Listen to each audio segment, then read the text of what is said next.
O tema que me traz a esta tribuna é o tema número 1, na ordem do dia de cada pernambucano. Não pode ser outro. A violência. Nós vivemos num momento extremamente preocupante e aniquilador da qualidade de vida do pernambucano.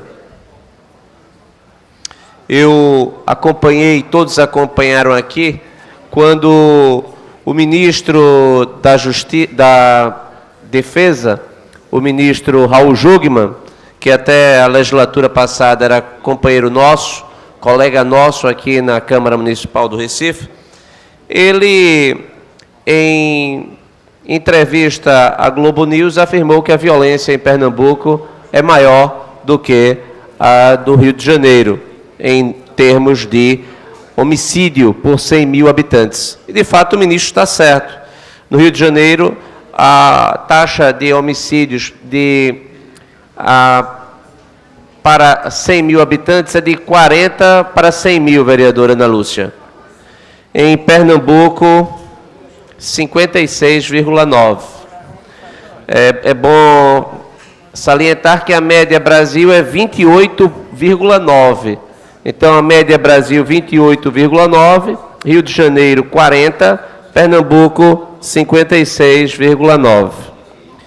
Isto é absolutamente inaceitável quando nós comparamos, inclusive, com o atual estágio do Rio de Janeiro de decomposição da sua estrutura, inclusive institucional. A boa notícia no Brasil, e que está puxando a média para baixo, é o estado de São Paulo. O governador Geraldo Alckmin tem sido extremamente bem-sucedido no combate ao crime e na redução do número de assassinatos. Em 2001, vereador Almir Fernando, o número de São Paulo era 35 por 100 mil habitantes. Hoje, 8,35. Então, está muito abaixo da média nacional, de 28, está inclusive abaixo do que a ONU considera como até a faixa limite, que seria 10 por 100 mil. Então, São Paulo hoje demonstra em políticas públicas eficientes de combate à violência uma forma de atuar e de combater o crime organizado de forma efetiva e eficaz. Então, estive com o governador Geraldo Alckmin na última segunda-feira, no Palácio dos Bandeirantes, em São Paulo, onde tive a oportunidade de travarmos algumas ideias sobre a criminalidade, o combate, o que São Paulo tem feito nesse sentido, de forma, inclusive, exemplar. O fato é que a situação no Rio de Janeiro hoje, ela é tão grave que, na minha concepção, já motivaria a decretação do estado de sítio. A Constituição, ela estabelece mecanismos emergenciais de defesa do Estado, de defesa da sociedade, de defesa da democracia. Numa perspectiva de medida menos drástica ou mais branda para mais drástica, nós teríamos, em primeiro plano, a intervenção federal, onde o presidente da República poderia, inclusive, ex officio, afastar a autoridade do governador, porque existem os pressupostos para isso, na medida em que os princípios constitucionais sensíveis do artigo 34 da Constituição já foram devidamente violados na administração, inclusive atual, do governador Pezão, que não tem menor condição de governar o Estado faliu, o Estado quebrou. Era preciso, portanto, que o presidente da República pudesse, inclusive, fazer a intervenção federal para assumir o controle do Rio de Janeiro. Mas a intervenção federal, ela não interfere na vida do cidadão. Ela interfere no governante, afastando a autoridade do governante. O passo seguinte poderia ser a decretação do estado de defesa. O estado de defesa já é uma medida drástica que exige o apoiamento, também assim como a intervenção federal, da maioria absoluta do Congresso, mas a intervenção federal já permitiria que o governo federal, ao promover não apenas a intervenção, mas o estado de defesa, pudesse ter uma conduta de maior restrição às atividades das pessoas nas comunidades envolvidas, onde há a maior necessidade, inclusive, de recuperação de armas. O que nós estamos assistindo é um verdadeiro exército de bandidos com armas que a polícia, inclusive, não tem condições de enfrentar.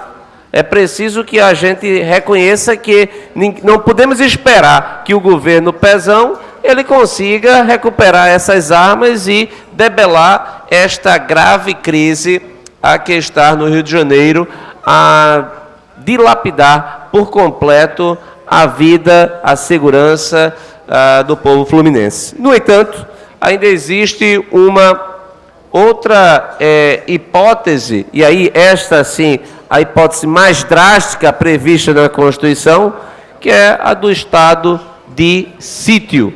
O estado de sítio, este sim, seria um mecanismo absolutamente drástico, conforme previsto no artigo 137 da Constituição, que permitiria que o presidente da República, depois de ouvido o Conselho de Defesa Nacional e o Conselho da República, pudesse solicitar ao Congresso Nacional, porque, diferentemente da intervenção federal e do Estado de Defesa, que o presidente pode decretar para depois haver o apoio ou não do Congresso, o Congresso decidindo por maioria absoluta, no caso do Estado de sítio, a necessidade de o pedido ser prévio. O controle político ele é prévio. Para prontamente restabelecer a situação na localidade onde houver comoção grave de repercussão nacional. Ninguém pode aqui negar que a situação do Rio de Janeiro é de grave comoção e de repercussão nacional, senhor presidente. Eu não vejo como, se o que está acontecendo hoje no Rio de Janeiro não for suficiente para motivar o estado de sítio nas localidades abrangidas, eu não vejo qual seria outra hipótese onde fosse aplicado, exceto numa situação de guerra mesmo, com uma potência estrangeira, que também seria cabível a decretação do estado de sítio. O fato é que o estado de defesa, o passo poderia ser uma intervenção federal, afastando a figura do governador, decretação do estado de defesa por 30 dias, porque o estado de defesa também tem um limite temporal de apenas 60 dias, são 30 mais 30, e no caso, em não dando certo, aí partiria-se para o estado de sítio, onde pode ser decretado por 30, mais 30, mais 30, até que a situação viesse a ser contornada. Eu não vejo, de certa forma, outra opção, mas antevejo que ela não vai ser tomada. Primeiro porque, dificilmente, um presidente da República ele vai chamar para si a responsabilidade de resolver um problema que, em primeiro lugar, é do governador. Haveria necessidade de uma decisão política arrojada. E que, paradoxalmente, inclusive, Michel Temer está numa condição favorável para fazê-la, na medida em que dificilmente um presidente popular faria. Como Michel Temer não tem popularidade alguma a defender, ele poderia, paradoxalmente, ser o presidente que poderia promover a decretação do estado de sítio. Não obstante, a Constituição estabelece como limite circunstancial ao poder de reforma a decretação de intervenção federal, estado de defesa e estado de sítio. Consequentemente, se qualquer um dos três institutos for utilizado, a Constituição não pode ser alterada. E neste momento em que a principal pauta do governo federal é da decretação, aliás, é da aprovação de uma reforma da Previdência no Congresso, decretar o estado de sítio significa retardar até o seu término qualquer tipo de proposta de emenda à Constituição para promover a reforma da Previdência. Para concluir, senhor presidente, eu fiz toda essa abordagem acerca do que acontece no Rio de Janeiro para dizer que se o Rio de Janeiro, o que nós estamos vendo é uma situação que exigiria o estado de sítio, que é uma medida absolutamente drástica, a mais drástica prevista na nossa Constituição, e a situação do Rio de Janeiro é menos violenta do que a nossa, a grande interrogação que eu deixo nessa tribuna é o que fazermos para que a sensação de normalidade ela seja restaurada na capital pernambucana e no estado de Pernambuco, porque a violência que hoje ela toma conta da nossa sociedade, ela tem sido aniquiladora, inclusive por parte de muitos recifenses, sequer dá vontade de aqui permanecer morando. Muito obrigado, senhor presidente.